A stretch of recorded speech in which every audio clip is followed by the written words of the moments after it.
Welcome back to our YouTube channels. Today's video ay pakikita natin, meron akong i-present sa inyo na isang package. Napakalaking package. Ayan, napakalaking package. Ayan, ating bubuksan ang ating package na ito.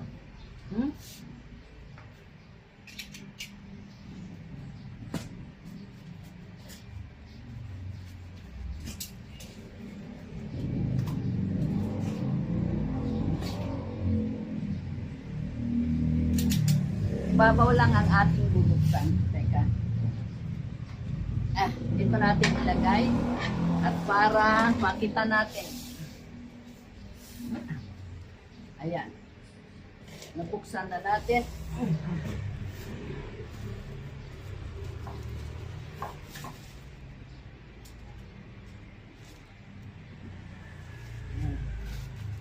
Ayan. Nakita nyo ito? Ayan. Ayan, Rizal ang kanyang laman. Oh. Ito. Gardening Tita. Doon ako nakapag-order nito. Gardening Tita. Tignan natin kasi ang aking order ay 8 kilos. Kaya ayan, dapat ay 8 kasi 1 kilo ang isang ganito. Rizal. Ito ay Rizal. Ayan. Tingnan natin.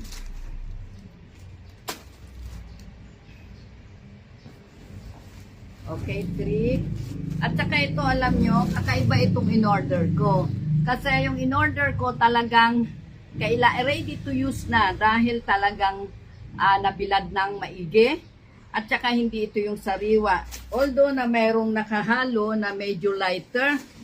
Ayan, medyo lighter. Pero ano na rin to, naibilad na talaga.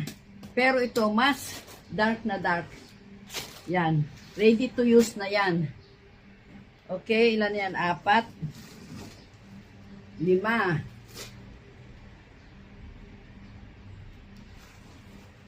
Yan. Yan. Magaganda ang nakuha natin. 6, 7, 7.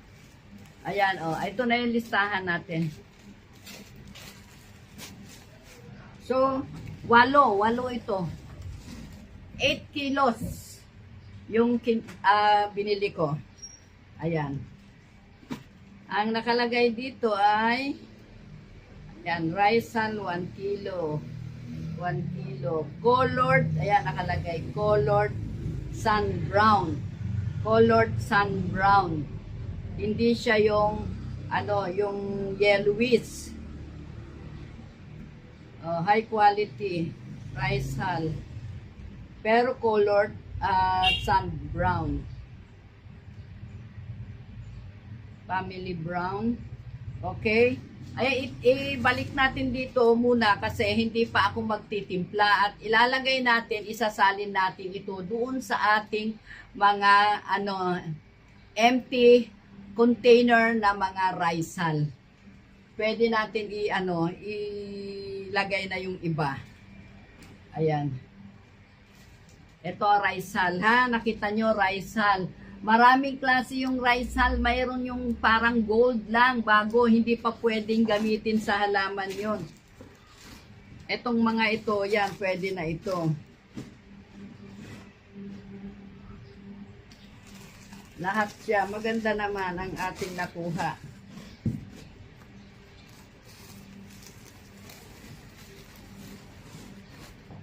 Kaya napakalaki nito dahil 8 kilos. Nung nakaraang umorder ako, nasa isang sako. Ang nasa sako napakahirap kasi tatabuin mo ng tatakalin mo ng tatakalin bago ka magsalin. Samantalang ito, ibubuhos mo na lang sa lalagyan. Ayan.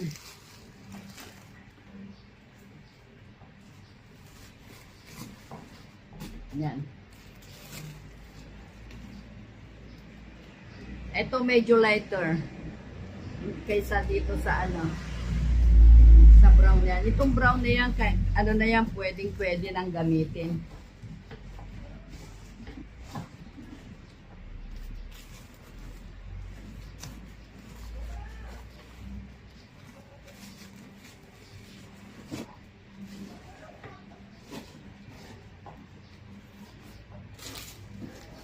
Yan, ito yung listahan natin.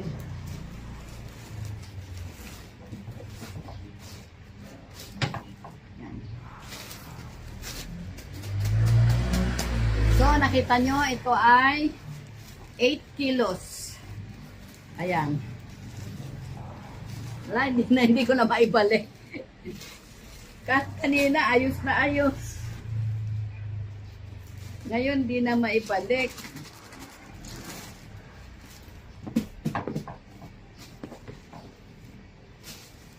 Basang-basa akong pawis. Hindi yata maano ang ventilador natin. Ayan. Okay na ito. So, meron akong gagawin ito. Bahat yan. Bahat 8 yan, 8. Ngayon, i-ano natin muna, itabi natin muna to, ha?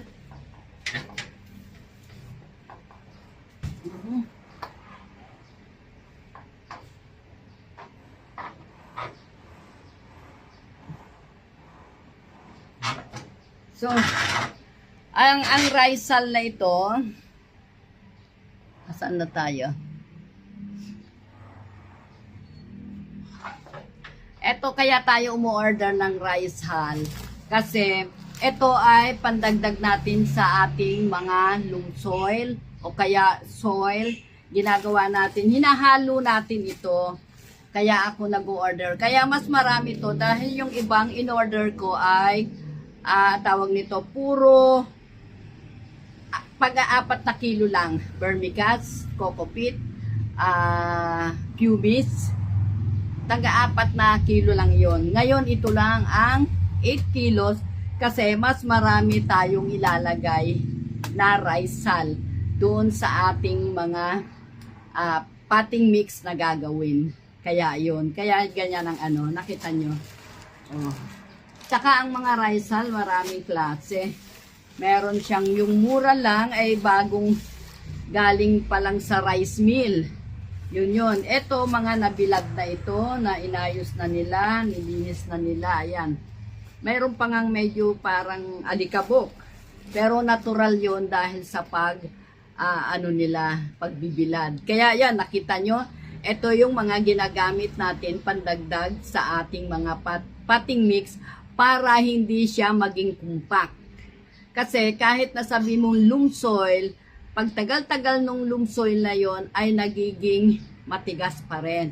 Kaya nilalagyan natin ng rice hull. Rice hull, lalagyan natin ng pumice, lalagyan natin ng vermicast para may enhance ang ating mga potting mix. Maganda sa halaman. O, ayan ha, nakita nyo. Ngayon, pag nagustuhan nyo at nasiyahan naman kayo, please thumbs up, like and share, and please subscribe. At thank you dun sa aking mga followers, sa aking mga viewers, sa aking mga subscribers, sa aking mga mga friend na nagsusubaybay sa aking mga video. Salamat sa inyong lahat at pwede nyong pakipress ang bell para ikayo'y ma-notify lagi. Like and share. And please subscribe. Ayan. Thank you so much. Thank you. God bless you all.